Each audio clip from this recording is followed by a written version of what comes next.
नीचे चावल ऊपर चाउर छाव चाउर। अरे माई ताही चढ़ी झाकेले बेटी के बाबा कत दल बरियात आवे कत दल बरियात आवे। हाथिया चास आवे घोड़वा पचास आवे।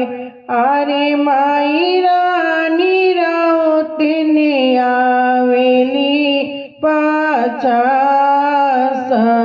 कवन समधि पैदल आवे।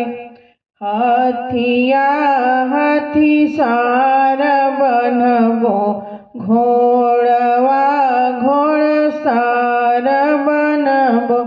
अरे माई रानी राउतिन देबो जानवास।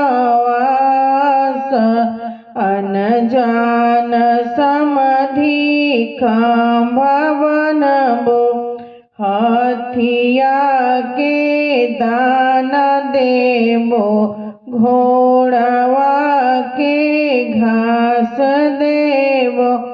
अरे माई रानी राउतिन दलिया से भात देबो। अनजान समधि पतल रोपे पतल रोप के दाल मांगे चूक रोप के भात मांगे।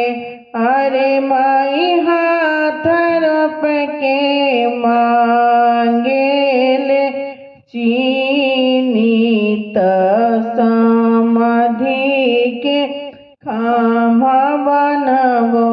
अरे माई दांत चियारी के मांगेले चीनी त समधि के खंभा बनबो।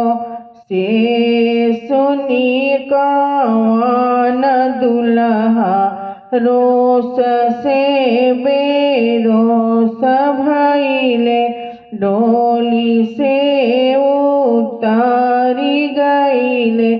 अरे सासु कवन आया गुनवा हमरो बाबा कइले। बाबा हमरो खंभा बनलो। चाचा हमरो माड़ पिए।